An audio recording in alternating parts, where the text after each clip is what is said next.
Hi, I'm Dr. Jim, a space scientist and a musician. Welcome to Space Quest, where we use stories and songs to learn about space with some special visitors from the future. In this episode, we learn about a big birthday celebration for Tommy and Laura.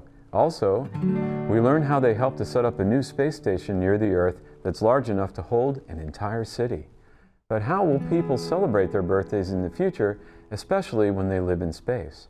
Will they still use the orbit of the Earth to keep track of their age, even if they live on a space station? Do you think kids can go into space? Someday, there could be a girl named Laura and a boy named Tommy with their own spaceships and robot companions who come back from the future to learn how space exploration began. Here's a song about kids in space. Once we went into space to be part of a race so that people could walk on the moon. Many years have gone by, but again we will fly and return to the sky sometime soon. Can a girl fly through space to a planet? Could she pilot her spaceship and land it? Could she fly through the sky as the stars go by and bring home a space pomegranate?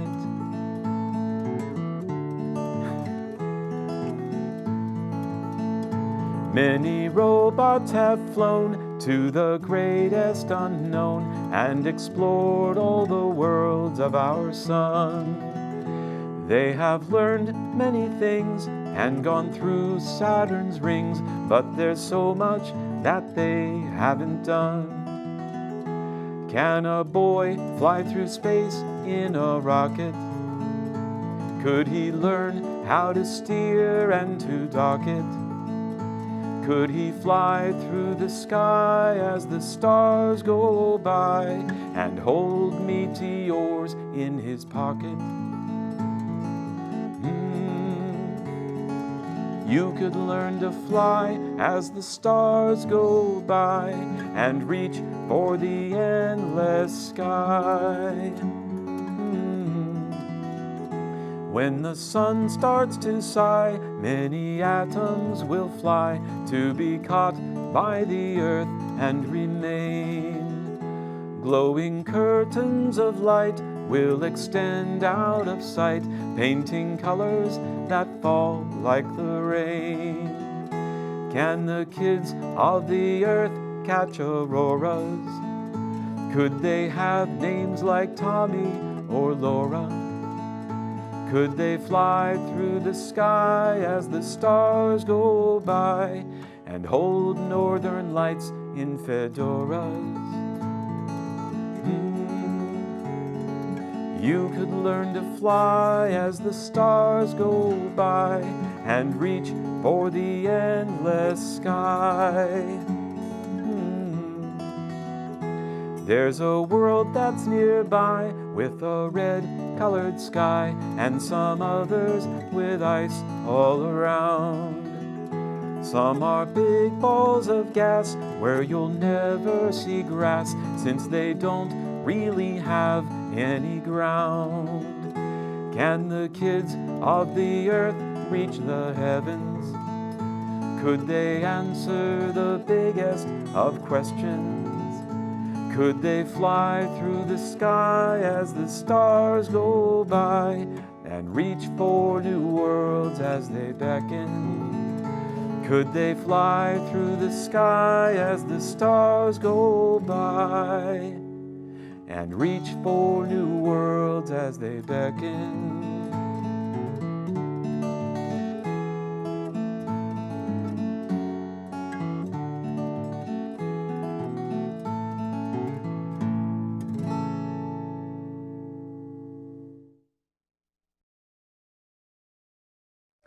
Let's see if we can learn anything more with our time-traveling friends from the future.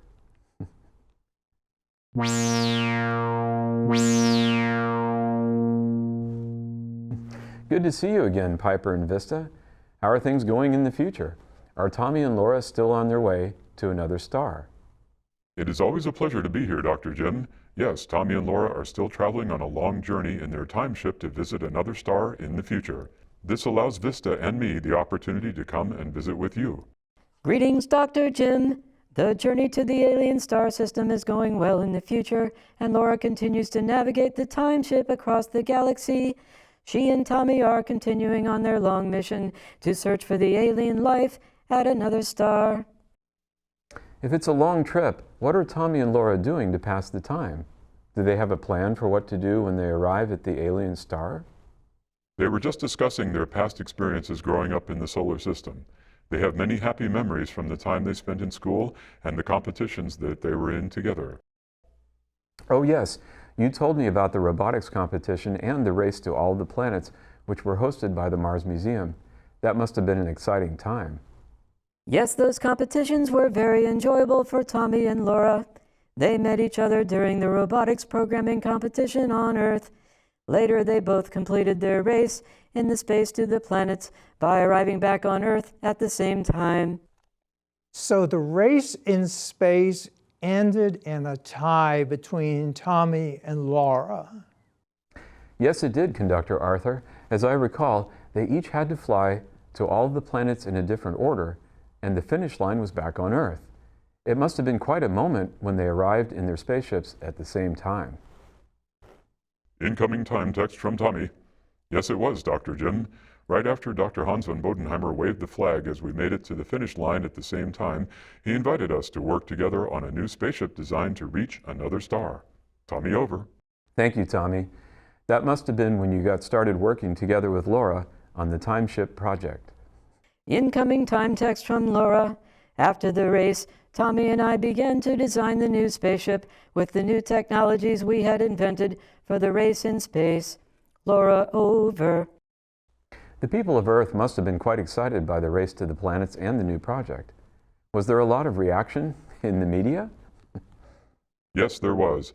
Tommy and Laura became celebrities once the new time ship project was announced. The entire human race was interested in meeting the alien civilization that sent the message of greetings. We did not know at first that the message was a greeting. Tommy and Laura improved our language programming so that Piper and I could translate the alien message to understand the voices from the sky. So it was you and Piper who actually translated the message? That's really impressive. What did you use as a point of reference to figure it out? Do we have anything in common with the aliens? Yes, Dr. Jim. The aliens created a message based on prime numbers, which allowed us to recognize some basic ideas in physics that are true everywhere in the universe. The more things change, the more they stay the same. Yes, isn't that the truth? In a way, mathematics is a common language among people on Earth, even today. Did you receive more than one message from the aliens? We received only one very old message that continues to repeat itself, Dr. Jim. However, since it repeats, we have been able to pinpoint the star system where it originated. Laura had to do some very complex calculations to navigate backwards through time from when the message originated. Okay, but it must have taken some time to prepare the time ship after you translated the alien message. How did Tommy and Laura approach the project, and how did the people of the solar system support them? After they discovered the new scientific principles that were needed to create the time ship, they began a series of training missions in the solar system to test each of the new technologies. They explored Mercury and Mars with new sensors, looked for life on Europa, and even deflected a potentially dangerous asteroid from the Earth. Those sound like some familiar stories. What did the people back home do as Tommy and Laura worked their way through the solar system? The humans provided many resources for the development of the time ship. Also, they constructed a large space station as a test to see if it could be used to live in another star system. That's an interesting idea, since there's no way to know if the aliens' homeworld would be able to support human life. If people wanted to visit them, it would make sense to be able to build a permanent space station in the new star system. That's right, Dr. Jim. The space station was created to simulate Earth conditions, including gravity.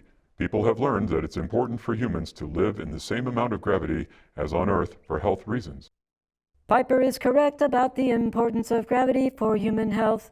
Tommy and Laura used their ships to start the new space station spinning fast enough to create artificial gravity for the people living inside. In this way, their bodies would experience gravity as if they were on the Earth. Yes, of course. It would make sense to spin a large space station to create artificial gravity just like on the Earth. This idea has been proposed for many years, and I'm glad to hear it could actually happen someday in the future. Do you know why they didn't learn how to simulate the gravity of Jupiter instead, Dr. Jim? No, Piper. Why didn't they learn how to simulate the gravity of Jupiter instead? Because it was too heavy of a subject. Ha ha ha ha. That does not compute, Piper. He's done it again. People have dreamed for many years of leaving the Earth to live elsewhere in the universe.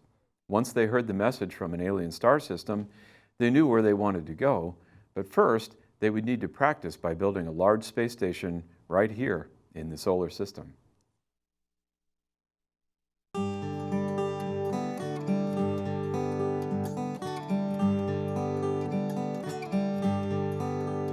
When people living on the Earth needed room to grow, they searched across the universe for a place to go.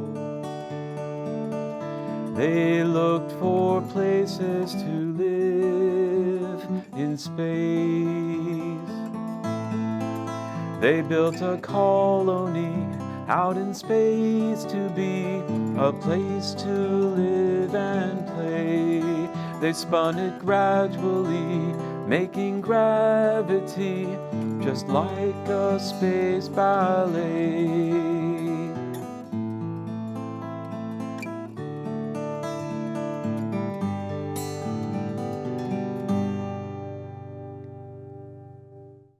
People had to make sure they could build a station that would be fully self-sustaining and safe at a special place in space where it would naturally stay near the Earth and the Moon.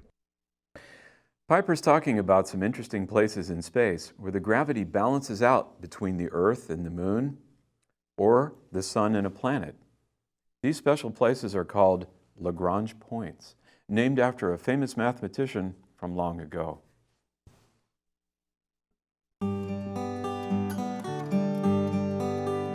When they were searching out in space, they would try to find a spot where things would stay in place for the longest time.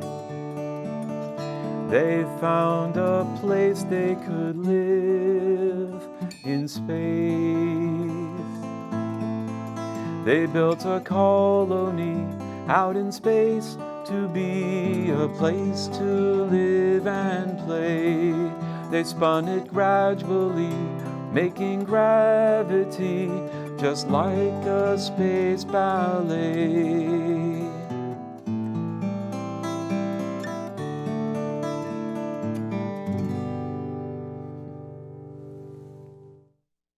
The new space station was located at a Lagrange point between the Earth and the Moon. Every planet has special places like this because of the way gravity balances out in space. Laura and Vista's astronomy space station is located near the planet Venus at one of the Lagrange points that follows the planet Venus around the Sun. That's right, Dr. Jim. From there I can help Laura's family to keep a close watch for Earth-crossing asteroids. We were fortunate to detect one early enough to change its course so that it would miss the Earth in the future.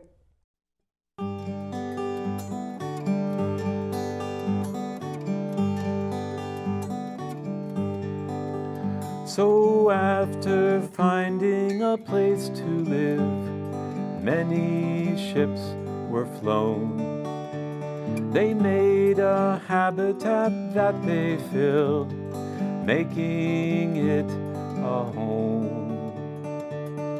They started going to live in space. They built a colony out in space to be a place to live and play. They spun it gradually, making gravity just like a space ballet.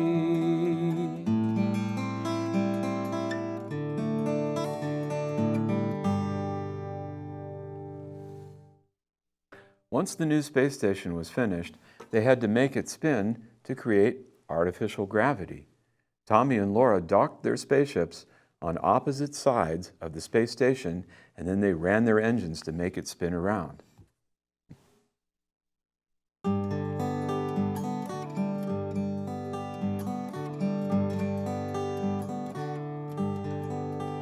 And when the city in space was done, Tommy turned it around. As Laura pushed on the other side, things stayed on the ground. They made a miniature world in space.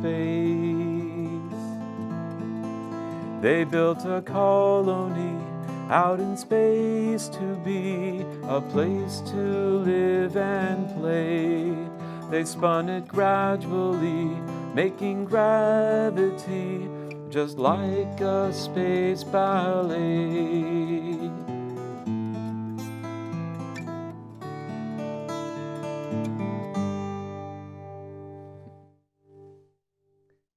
From the new space station, people could see the Earth very clearly, which gave them an idea. It turns out that Tommy and Laura were born at the same time, even if he is from Mars and she is from Venus. But as they grew up in different places, were they still the same age? That is an interesting question, Dr. Jim. Even though they were born at the same time, their planets revolve around the Sun at different rates. Venus moves much more quickly around the Sun than Mars. By the time Tommy was 1 year old on Mars, Laura was just over 3 years old on Venus. Of course, they were still the same physical age. Isn't science fascinating, Dr. Jim? Yes, it is, Conductor Arthur. Astronomers actually use another way to keep track of time by adding up the total number of Earth days starting from a special date they use, which is January 1st, 4713 BC. This is called a Julian date, so it doesn't matter which planet you're on when you figure out your birthday. The people of Earth wanted to thank Tommy and Laura for helping with the new space station, so they decided to throw a big birthday party for the two of them. To get ready for their birthday party, they invented a new way to use their spaceships called star writing. Just like skywriting with airplanes, Tommy and Laura began star writing with their spaceships to write messages in space with colored ion trails behind them. People on Earth and the space station could see the glowing words against the background of the stars. Well, that's an interesting idea. They must have held the birthday party at night on Earth so that the star writing could be visible against the night sky. That would really be something to see. It was indeed very beautiful, Dr. Jim. Tommy and Laura matched the colors of the stars with red and blue lines for star writing. Let's hear a song about the big birthday party on Earth for Tommy and Laura.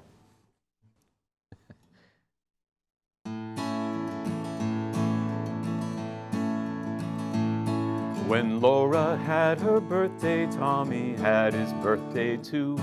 To celebrate together, they invented something new. They used their ships to star write, linking stars with colored lines. They wrote a simple message, wishing each a happy time. Stars are red, stars are blue, happy birthday just for you. Stars are red, stars are blue, happy birthday just for you.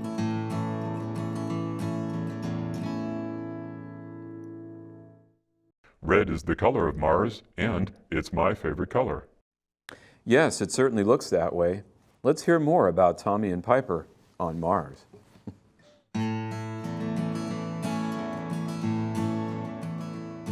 When Tommy's parents raised him far beneath the planet Mars, They lived in caves all filled with air and dreamed about the stars. His father's plant made rocket fuel for ships to fly in space, with robots led by Piper to inspect and keep things safe.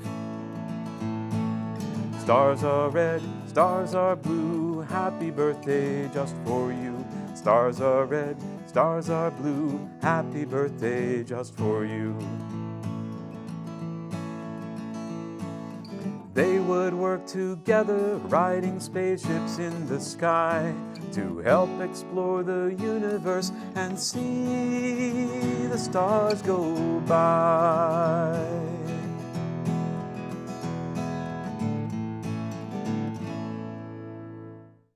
Blue is my favorite color, with a little green mixed in. And you wear it well, Vista. Let's hear more about Laura and Vista on their space station.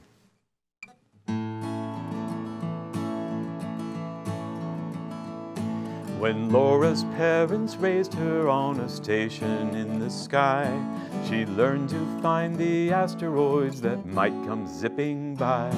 The station followed Venus in its path around the sun, and Vista was the robot that would help and have some fun.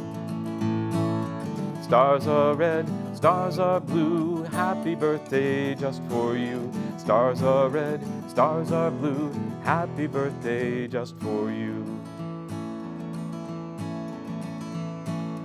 They would work together, riding spaceships in the sky, to help explore the universe and see the stars go by.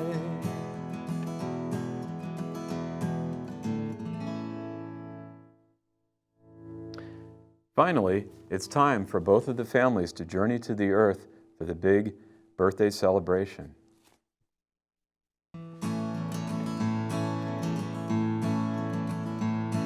To celebrate their birthdays, both the families met on Earth. They threw a great big party full of merriment and mirth.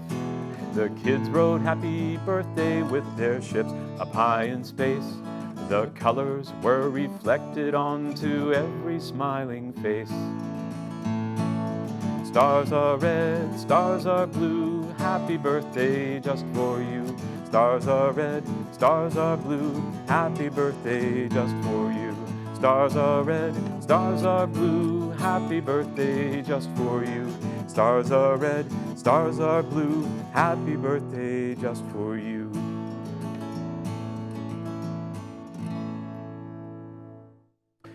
It sounds like a good time was had by all at the birthday party.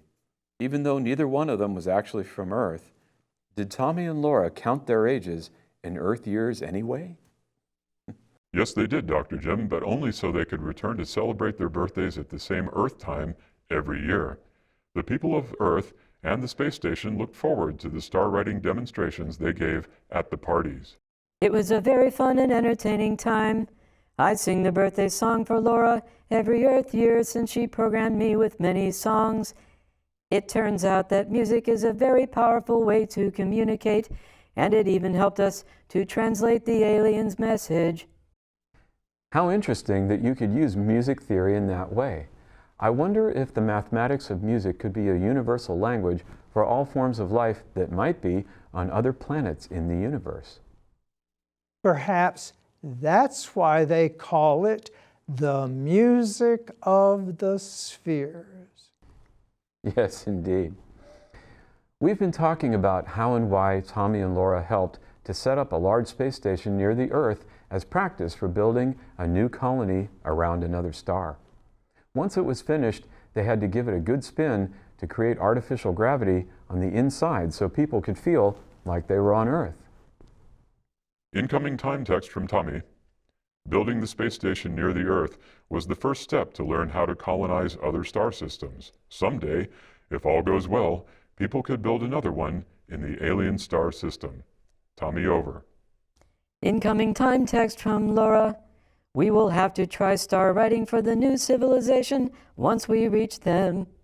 For now, it will take us a few more birthdays until we get there. But Vista will be along to sing your birthday song for us, Dr. Jim. Laura, over. Thank you, Piper and Vista, for keeping the lines of communication open with Tommy and Laura in the future. The time texting is very helpful, and I wish you the best as you go back to the future to be with Tommy and Laura as they continue on their journey. Thank you very much as well, Conductor Arthur, for the many interesting thoughts and observations. Do you remember what we were going to learn about in this episode? We heard about a big birthday celebration for Tommy and Laura on Earth, even though he's from Mars and she's from Venus. We learned about how people can keep track of their birthdays in the future by just counting the Earth days, especially when they live on other planets with different lengths of years. Also, we found out how Tommy and Laura created artificial gravity for a large space station near the Earth, big enough to hold an entire city of people. I'd like to thank my friends Piper, Vista, and Conductor Arthur very much for joining me today on Space Quest, and you too. Remember, keep your eye on the sky and keep thinking for yourself. Goodbye.